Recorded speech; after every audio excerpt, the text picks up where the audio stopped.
आज हम लोग 10वीं वर्ग के 10.2 अभ्यास वृत्त के क्वेश्चन नंबर 13 को देखेंगे, जो कि इस चैप्टर का सबसे अंतिम क्वेश्चन है। हालांकि इससे पहले वाले जो 8, 9, 10 वगैरह क्वेश्चन है उसको मैंने पिछले साल ही वीडियो में बना के उसको डाला है। अगर आप उसे नहीं बनाए हैं तो आप वहां से उसे ढूंढ करके देख भी सकते हैं, और यदि बना लिए हैं तो आप 13 नंबर को देखिए कि 13 नंबर कैसे बनाया जा रहा है। बीटीसी प्रकाशन का है यह सवाल। 13 में कहा जा रहा है, सिद्ध कीजिए कि वृत्त के परिगत, सिद्ध कीजिए कि वृत्त के परिगत, ध्यान दीजिए वृत्त के परिगत। सवाल को पढ़ते पढ़ते तब उसके हिसाब से हम लोग अपना मतलब फोटो बनाने की कोशिश करेंगे। वृत्त के परिगत अर्थात एक वृत्त है, परिगत का मतलब होता है बाहर, याद रखिएगा। परिगत का मतलब बाहर, अभ्यंतर का मतलब अंदर, अभिगत का मतलब अंदर, परिगत का मतलब बाहर। यह बहुत ही फेमस वर्ड है ज्यामिति का, जो आपको परेशान कर देगी जब यदि आपको इसका अर्थ पता नहीं होगा, चाहे आप 9th में हो, चाहे आप 10th में हो, चाहे आप किसी भी क्लास में हो। परिगत और अभ्यंतर का मतलब समझना होगा, ठीक है। तो सिद्ध कीजिए कि वृत्त के परिगत बनी चतुर्भुज की आमने सामने की भुजाएं। परिगत बने चतुर्भुज की, परिगत चतुर्भुज बना है। चतुर्भुज मतलब वैसा चतुर्भुज जो वृत्त को टच करती है, मतलब स्पर्श करती हुई निकलती है। ए बी सी डी, वृत्त के परिगत एक चतुर्भुज बन गया जिसके आमने सामने की भुजाएं केंद्र पर संपूरक अंतरित करती हैं, संपूरक अंतरित करती हैं। यहाँ केंद्र हो गया, मान लीजिए वृत्त का केंद्र तो होगा, बिना केंद्र का तो वृत्त होगा नहीं, वृत्त का केंद्र होगा। अब ए बी आमने सामने की भुजाएं, ए बी और सी डी आमने सामने की भुजाएं हैं। समझ पा रहे हैं बातों को? मुझे ऐसा है कि आप बात को समझ पा रहे होंगे। ए बी और सी डी आमने सामने की भुजाएं हैं। ए बी और सी डी केंद्र पर संपूरक अंतरित करती हैं। क्या करती हैं? संपूरक, अर्थात यह जो कोण बना आमने सामने की भुजाएं, फिर यह जो कोण बना आमने सामने की भुजाएं, ये दोनों कोण मिलके क्या होंगे? संपूरक होंगे। किसी को दिक्कत? मतलब ए ओ बी प्लस इसको अगर वो मानते हैं तो हमें कोण ए ओ बी प्लस कोण सी ओ डी बराबर 180 सिद्ध करके क्या करना है? दिखाना है। किसी को दिक्कत? सवाल समझ में आ गया आपको? सवाल समझ चुके हैं? चलिए, तो अब आप मतलब जैसा आप हमेशा से बनाते आए हैं, त्रिभुज का सवाल बनाया है, वृत्त के सवाल को बनाया है, तो सबसे पहले आप क्या लिखते हैं? ऐसे सवाल मिलते हैं तो क्या लिखते हैं आप? साधारण प्रतिज्ञा। गुड, साधारण प्रतिज्ञा देकर के लिखिए। माना कि सी ओ आर एक वृत्त है, सी ओ आर एक वृत्त है जिसमें ए बी सी डी वृत्त के परिगत चतुर्भुज है। देखिए, साधारण प्रतिज्ञा में वही बातें लिखी जाती हैं जो क्वेश्चन में दिया रहता है। आपको पहले भी मैं बहुत बार बता चुका हूं। अर्थात साधारण प्रतिज्ञा में आपको लिखना होगा कि माना कि सी ओ आर एक वृत्त है जिसमें ए बी सी डी एक परिगत चतुर्भुज है, जो ए बी और सी डी केंद्र पर दो कोण बना रहे हैं, ए ओ बी और सी ओ डी। तो हमें सिद्ध करना है कि ए ओ बी प्लस सी ओ डी बराबर 180। ठीक है, यहाँ तक क्लियर हो गया?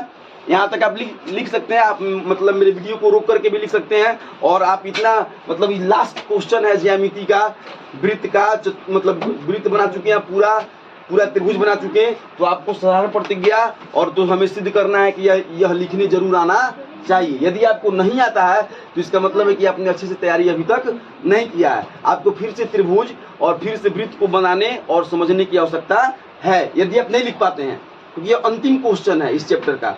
ठीक है, तो हम अब आते हैं, अब हम रचना करेंगे। यहाँ पर रचना करना पड़ेगा।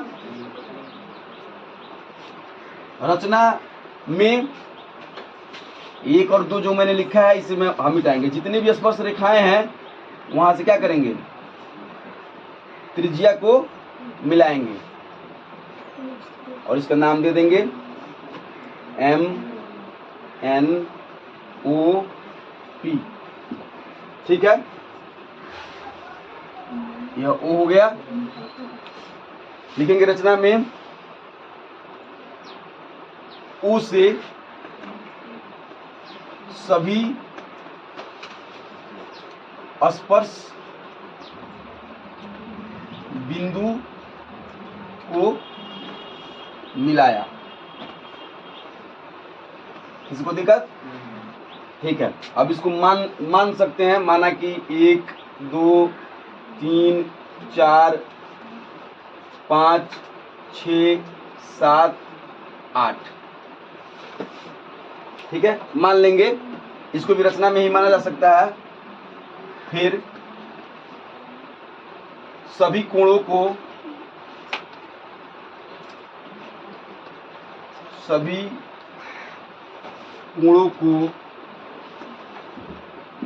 क्रमशः 1 2 3 4 5 6 7 और 8 माना। कोई दिक्कत किसी को नहीं? चलिए अब प्रमाण देखिए। अब यहाँ से आपका काम शुरू होता है। प्रमाण या विशेष प्रतिज्ञा देकर के आप लिख सकते हैं। अब यहाँ से आपका काम शुरू होता है कि हम इसको सिद्ध कैसे करें। हमें सिद्ध क्या करना है? 1 + 2 + 6 + 5 = 180, अर्थात 1 + 2 + 6 + 5 = 180। इसको हमको साबित करना है, ठीक है।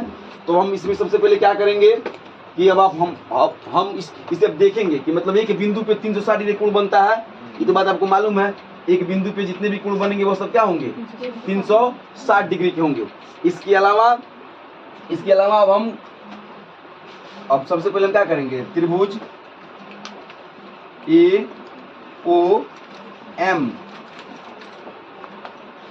एवं त्रिभुज AOP में, त्रिभुज AOM और त्रिभुज AOP में ध्यान देंगे, बहुत सुंदर बात है यहाँ पर। AOM और AOP में AM बराबर है आपका AP के, होगा ना? क्यों होगा? क्योंकि एक बिंदु से वृत्त पर खींची गई स्पर्श रेखा की लंबाई क्या होती है? बराबर होती है। लिखना पड़ेगा यहाँ पर, क्योंकि एक बिंदु से वृत्त पर खींची गई स्पर्श रेखा की लंबाई बराबर होती है। जिन बच्चों को यदि यह नहीं पता है, इसका मतलब है उन्होंने स्पर्श रेखा को अच्छे से नहीं पढ़ा है। एक बिंदु A से AM खींचा गया स्पर्श रेखा, AP खींचा गया स्पर्श रेखा, इसलिए AM बराबर AP। किसी को दिक्कत? अगर नहीं पता है तो आज जान लीजिए कि एक बिंदु से जो भी स्पर्श रेखाएं खींची जाती है वो आपस में क्या होती हैं? बराबर होती है। AM बराबर आपका AP। 9th में जो आप पढ़े होंगे उसके हिसाब से भी काम होगा। फिर इसके बाद OP वृत्त की त्रिज्या है और OM वृत्त की त्रिज्या है। किसी को दिक्कत? OP बराबर OM, वृत्त की त्रिज्या है कि नहीं है? जब वृत्त की त्रिज्या होगी तो आपस में बराबर होगी ना? सभी त्रिज्या आपस में बराबर होती है कि नहीं होती हैं? और OA दोनों त्रिभुज में शामिल है। OA दोनों त्रिभुज में उभयनिष्ठ है। OA बराबर OA उभयनिष्ठ। किसी को दिक्कत? तो जब किसी भी दो त्रिभुज के 3 भुजाएं आपस में बराबर होंगी तो त्रिभुज क्या होगा? गुड, याद है कि भूल गए? चलिए, जब त्रिभुज की तीनों भुजाएं बराबर है, किसी भी दो त्रिभुज की तीनों भुजाएं आपस में बराबर होंगी, तो इसलिए त्रिभुज AOM समरूप त्रिभुज AOP। किसी को दिक्कत? किस नियम से? S नियम से, ठीक है। और जब त्रिभुज की तीनों भुजाएं आपस में बराबर हो गई और त्रिभुज समरूप हो गया तो त्रिभुज के कोण भी बराबर हो जाएंगे। अर्थात कोण 1 बराबर कोण 8 यदि हम लिखते हैं तो कोई परेशानी? कोण 1 बराबर कोण 8, कोई दिक्कत किसी को नहीं? होगा कि नहीं होगा? इतना समझ रहे बातों को? इसको मान लेंगे समीकरण फर्स्ट। यहां तक किसी को समझ में नहीं आया हो? कोई ऐसा लड़का या लड़की बताएं, यहां तक समझ में आ रहा है कि नहीं आ रहा है? फिर से एक बार दोबारा मैं बता दे रहा हूं। और एक बात याद रखिए कि ये जो सवाल है, ये सवाल जो है 9, 10 सब एक दूसरे से कनेक्टेड होते हैं। यदि आपको 9th में समरूप करने ढंग नहीं आएगा तो आप 10th में इसको स्पर्श मतलब इसको साबित न कर पाइएगा। इसलिए मैं चाहता हूं कि सब लोग ध्यान से देखें और बातों को समझें। हमें क्या करना था एक वृत्त थी, देखिए बच्चा लोग हल्ला मत कीजिए, एक वृत्त था जिसकी परिगत भुजाएं, जिसके परिगत चतुर्भुज खींचे गए थे। अब चतुर्भुज ए बी और सी डी, चतुर्भुज की भुजा ए बी और सी डी केंद्र पर दो कोण अंतरित कर रहे थे ना, 1 और 2 मतलब 1 और 2 6 और 5। अभी दोनों कोण मिलकर के 180 डिग्री आपको साबित करने थे। तो इसके लिए मैंने क्या किया, इसके लिए मैंने रचना किया, सभी स्पर्श बिंदुओं को मिला दिया। तो जब 8 खंडों में बट गया, 8 खंडों को मैंने नाम दे दिया, कोण 1 कोण 2 कोण 3 कोण 4, क्योंकि 8 खंडों को A O B M O B ऐसे लिखेंगे तो ज़्यादा बोरिंग होगा, इसीलिए इसको नाम दे दिया मैंने, क्योंकि नाम दे देने के बाद काम आसान होता है। जैसे कि आप लोग इतने बच्चे पढ़ रहे हैं, अगर ऐसे तो आप सब कोई बच्चे हैं, सब स्टूडेंट हैं, है कि नहीं है। यदि आपका नाम ना हो तो आपको मतलब बुलाने में या आपको संकेत देने में कितनी मुश्किल पड़ेंगी, इसलिए इसका नाम दे दिया गया। नाम इसका 1 2 3 4 के हिसाब से रख दिया गया। यह नाम जो है काल्पनिक नाम है, इसका वास्तविक मतलब क्वेश्चन से कोई विशेष मतलब नहीं है, यह काल्पनिक नाम है। इसकी जगह पे आप दूसरा कुछ भी लिख सकते हैं, आप क ख ग घ लिख सकते हैं, आप ABCD लिख सकते हैं, आप कुछ भी लिख सकते हैं। आप चाहो तो इसका नाम राम आम श्याम भी लिख सकते हैं, कोई दिक्कत नहीं है, लेकिन 1 2 3 लिखा जाता है क्योंकि गणित की बात है तो गणित के तरीके से ही चलता है। तो कोण 1 प्लस कोण 1 बराबर कोण 8 के हो गया, किसी को दिक्कत? कैसे हुआ? AMO और AOP दोनों त्रिभुज आपस में समरूप हैं, तो दोनों किनारे के कोण आपस में बराबर हो जाएंगे, किसी को दिक्कत नहीं ना। अब इसी प्रकार जिस प्रकार कोण 1 बराबर हुआ 8 के, उसी प्रकार कोण 2 बराबर कोण 3 के हो जाएगा, क्योंकि यहाँ भी MOB और BOM N है, गुड N है, चलिए N BON और MOB दोनों त्रिभुज समरूप होंगे, होंगे नहीं होंगे? गुड। तो जब होंगे तो क्या होगा, 2 और 3 बराबर होगा, फिर इसी प्रकार 4 और 6 बराबर हो जाएगा, फिर इसी प्रकार 6 और 7 बराबर हो जाएगा, किसी कोई तकलीफ नहीं। तो अगर हम लिख दें यहाँ पर कि इसी प्रकार कोण 2 बराबर कोण 3 कोण 4 बराबर कोण 5 कोण 6 बराबर कोण 7, तो किसी कोई तकलीफ नहीं होनी चाहिए, नहीं ना है। इसको समीकरण सेकंड मान लेते हैं, तीनों को एक के साथ, कोई दिक्कत नहीं है। आप चाहो तो इसको बारी बारी से समीकरण सेकंड समीकरण थर्ड समीकरण 4 मान सकते हो, लेकिन उतना करने की क्या गरज है, क्योंकि हमको इसका सिर्फ सहारा लेना है। हो गया यहाँ तक तो सबको क्लियर है। अब ऊपर से मैं अगर मिटाऊं तो किसी को दिक्कत नहीं, गुड। चलिए, यदि आप नहीं उतारे हैं तो वीडियो देख के उतार लीजिएगा, कोई दिक्कत की बात नहीं है। शाम तक ये वीडियो अपलोडेड कर दी जाएंगी चैनल पे, आप वहाँ संपर्क कर सकते हैं, और बहुत ही जल्दी कोशिश रहेगी कि डायरेक्ट ये अपलोडेड हो जाएंगी। नेट के प्रॉब्लम के कारण डायरेक्ट अपलोडेड नहीं किया जा रहा है, लेकिन नेट की व्यवस्था की जा रही है, डायरेक्ट अपलोडेड हो जाएगा। अब जो भी क्लास चलेगा वो डायरेक्ट अपलोडेड होगा, ठीक है। बहुत जल्दी हम लोग कोशिश रह रही है। कोई भी कदम होना चाहिए वो बेहतर की तरफ होना चाहिए, पहले जो था उससे बेहतर होना चाहिए।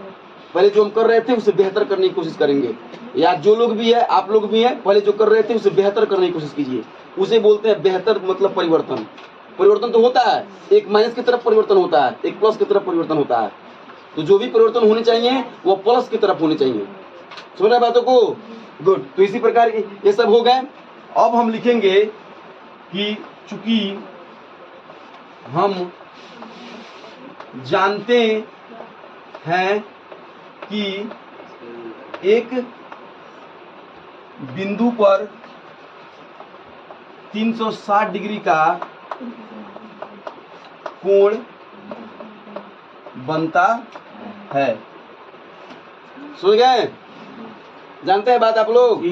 गुड। तो जब 360 डिग्री कोण बनता है, इसलिए अगर हम लिख दे कोण 1 प्लस कोण 2 प्लस कोण 3 प्लस कोण 4 प्लस कोण 5 प्लस कोण 6 प्लस कोण 7 प्लस कोण 8 बराबर 360, तो किसी कोई दिक्कत नहीं होनी चाहिए, किसी को दिक्कत नहीं होना चाहिए, समझ रहे ना बातों को? कोई दिक्कत नहीं होनी चाहिए। अब समीकरण फर्स्ट और सेकंड में हम क्या देख रहे हैं, 1 बराबर है किसके, 8 के, और 2 बराबर है किसके, 3 के, 4 बराबर किसके, 5 के। तो अब इसकी वैल्यू को रखने पर, अब कोण 1 की जगह पे कोण 1 रखो,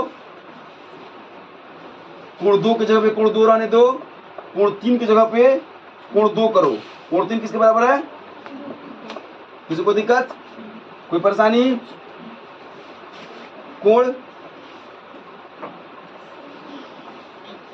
4 बराबर है किसके? कोण 5 के।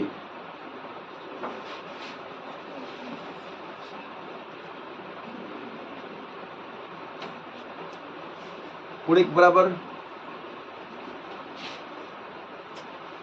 कोण 3 तक तो हम पहुंच गए हैं। कोण 4 बराबर है कोण 5 के। तो 4 की जगह 5 लिख दो, कोण 5 रहने दो, कोण 6 रहने दो, 7 की जगह पे 6 लिख दो और कोण 8 की जगह पे कोण 1 लिख दो। कोई परेशानी, कोई दिक्कत? कोण 1 और कोण 1, 2 कोण 1, कोण 2, कोण 2, 2 कोण 2, कोण 5, कोण 5, 2 कोण 5, 2 कोण 6 बराबर 360। किसी को दिक्कत? 2 को कॉमन ले लोगे, आने दो, कोण 2 को कॉमन लो, कोण 1 प्लस कोण 2 प्लस कोण 5 प्लस कोण 6 बराबर 360। किसी को दिक्कत? तो यहाँ 2 कॉमन निकलेगा और जाके उसको मतलब 360 को विभाजित करें, कोण 1 प्लस कोण 2, फिर कोण 5 प्लस कोण 6 180। तो कोण 1 कोण 2 कितना था? कोण ए ओ बी। कोण 5 प्लस कोण 6 कितने थे? कोण सी ओ डी बराबर 180। इन्हें साबित करना था। बोलिए जी। आ गया। लेकिन आप सुनिए, यहाँ पर अब आप यह सोच रहे होंगे कि हमने 1 को 1 ही क्यों रहने दिया, 1 को 8 क्यों नहीं बनाया? सोच रहे हैं? नहीं सोच रहे हैं? सोच रहे हैं। तो मैंने इसलिए नहीं बनाया 1 को 8 क्योंकि मुझे 1 और 2 लाने हैं, 6 और 5 लाने हैं। तो मैं 1 को 8 बनाऊंगा तो 8 ना आएगा भाई, 1 और 2 कहां से आएगा? इसलिए। और फिर इस पे दूसरा क्वेश्चन बनता ए ओ बी प्लस सी ओ डी बराबर 180। इसमें ये थोड़ी ना कहा गया है क्वेश्चन में कि ए बी और सी डी को मान करके काम करें, या ए और ए डी और बी सी भी तो इसी चतुर्भुज की न भुजाएं हैं। तो आपको यहाँ यह भी साबित करना पड़ेगा कि कोण A O D plus B O C बराबर 180। किसी को दिक्कत? इतना साबित करना होगा आपको, दोनों साबित करना पड़ेगा, यह भी साबित करना पड़ेगा और यह भी साबित करना पड़ेगा। करना पड़ेगा नहीं करना पड़ेगा? तो जब ए ओ डी और बी ओ सी साबित करने होंगे तो ऐसी स्थिति में आपको 1 को 8 बनाना होगा, समझ गए?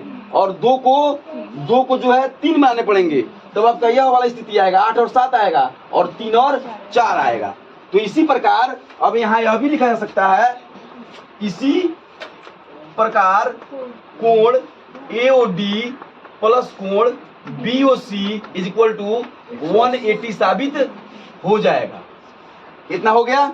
अब यहाँ पर हम प्रूफ नहीं लिखेंगे, अब हम यह लिखेंगे, अर्थात उपयुक्त स्थितियों को मद्देनजर रखते हुए हम इस निष्कर्ष पर पहुंचते हैं कि वृत्त के परिगत खींचा गया चतुर्भुज के आमने सामने की भुजाएं केंद्र पर संपूरक कोण अंतरित करती हैं। जिस लहजे में सवाल हो उसी लहजे में आंसर को बनाना सीखिए और उसको घेर करके आप तब नीचे प्रूफ लिखिए।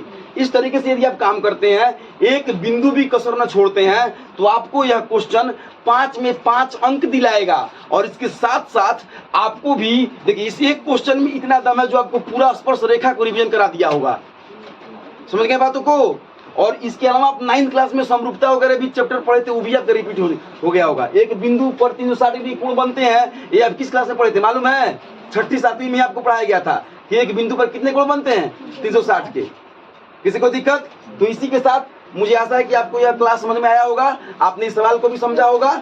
मैं आज के इस वीडियो को यहीं पे समाप्त करता हूं और फिर मैं किसी दूसरे क्लास को लेकर के आपके सामने हाजिर होऊंगा।